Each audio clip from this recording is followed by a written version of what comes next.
ద్విచక్ర వాహనదారులు శిరస్త్రాణం ధరించాలన్న నిబంధనను అమలు చేసేందుకు ఆంధ్రప్రదేశ్ రవాణా శాఖ ఏర్పాట్లు చేస్తోంది. నవంబర్ 1 నుంచి శిరస్త్రాణం పెట్టుకోని వారిపై కొరడా జులిపించేందుకు సిద్ధమవుతోంది. హెల్మెట్ లేకుండా పట్టుబడితే వాహనం జప్తుతో పాటు లైసెన్స్ రద్దు చేస్తామని హెచ్చరిస్తోంది.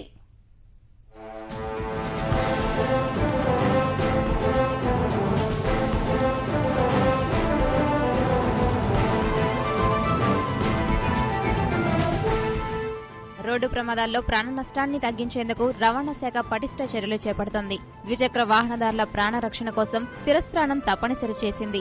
4 నెలలుగా నిబంధన అమలుపై వేచి చూసే ధోరణి అవలంబించిన అధికారులు నవంబర్ 1 నుంచి కఠినంగా అమలు చేయాలని నిర్ణయించారు. ప్రమాద మరణాల్లో ఎక్కువ మంది ద్విచక్ర వాహనదారులే ఉండటం వల్ల ఈ నిర్ణయం తీసుకున్నారు. గతంలో హైదరాబాద్ లో పలుమార్లు నిబంధన అమలు చేసినా మళ్లీ వెనక్కు తగ్గారు. నవ్యాంధ్రలో మాత్రం కఠినంగా వ్యవహరించాలని ప్రభుత్వం నిర్ణయించింది. బెంగళూరు వంటి నగరాల్లో బైక్ నడిపే వాళ్లంతా ఖచ్చితంగా హెల్మెట్ ధరిస్తున్నారు. ప్రజలకు అవగాహన కల్పించిన అక్కడి ప్రభుత్వం ఆ తర్వాత నిబంధనల్ని కఠినంగా అమలు చేస్తోంది. ఫలితంగా చాలా మంది అపాయాల నుంచి బయటపడుతున్నారు. అందుకే మన దగ్గర శిరస్త్రాణం తప్పనిసరి చేస్తూ నిర్ణయం తీసుకున్నారు. త్వరలోనే ద్విచక్ర వాహనంలో వెనుక కూర్చున్న వారికి శిరస్త్రాణం నిబంధన విధిస్తామని రవాణా శాఖ అధికారులు చెబుతున్నారు.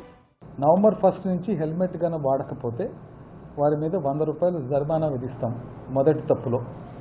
రెండోసారి తప్పు చేసి బండి సీజ్ చేసుకుని లైసెన్స్ క్యాన్సిలేషన్ పెడతాం. నాసిరకం హెల్మెట్స్ వాడుతున్నప్పుడు మీరు దాన్ని ఎట్లా డబ్బులు పెట్టుకుంటున్నారు, అది మిమ్మల్ని ప్రొటెక్ట్ చేయదు. ఆ హెల్మెట్ మేము కూడా యాక్సెప్ట్ చేయము. ఐఎస్ఏ మార్క్ హెల్మెట్ వాడితేనే మేము యాక్సెప్ట్ చేస్తామండి హెల్మెట్ ధరించినట్టు. సో వాళ్ళు వేరే నాసిరకం హెల్మెట్ వీధి చివరి నుండే హెల్మెట్ కొనుక్కొని పెట్టుకుంటే స్టిల్ వాళ్ళకి జరిమానా పడుతుంది అనమాట. ఎందుకంటే అది హెల్మెట్గా మేము గుర్తించం దాన్ని. ప్రమాదాల నివారణకు రాష్ట్ర వ్యాప్తంగా రవాణా శాఖ తనిఖీలు తీవ్రతరం చేసింది. ముఖ్యంగా అధిక బరువుతో వెళ్లే వాహనాలపై దృష్టి సారించింది. ఈ వాహనాల వల్ల ప్రమాదాలు పెరిగి రోడ్లు కూడా పాడవుతున్నాయని అధికారులు చెబుతున్నారు.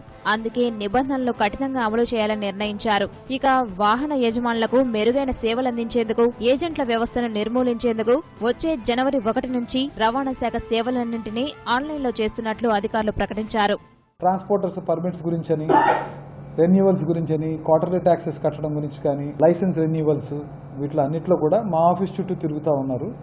అటువంటివి వాళ్ళు 1 జనవరి నుంచి ఆన్లైన్లో డైరెక్ట్గా చేసుకోవచ్చు. ఆ ప్రక్రియ ద్వారా ఏమవుతుందంటే ఏజెంట్ల వ్యవస్థ అనేది ఒకటి ఉండదు. ఈ సేవలో కానీ మీ సేవలో కానీ వెళ్ళి కావాల్సిన చలాన్ కట్టి ఆ సర్వీసెస్ని వాళ్ళు ఆన్లైన్ ద్వారానే మొత్తం అంతా అప్లై చేసేసుకుని తీసుకోవచ్చు అన్నమాట. రోడ్డు ప్రమాదాల నివారణపై ముఖ్యమంత్రి ఇటీవల ఉన్నత స్థాయి సమీక్ష నిర్వహించారు. అందులో నిబంధనల్ని కఠినంగా అమలు చేయాలని ఆదేశించారు. అదే సమయంలో ప్రజలకు మెరుగైన సేవలు అందించడంపైన దృష్టి సారించాలని అధికారులకు సూచించారు. ప్రస్తుతం అధికారులు ఆ పనిలో నిమగ్నమయ్యారు.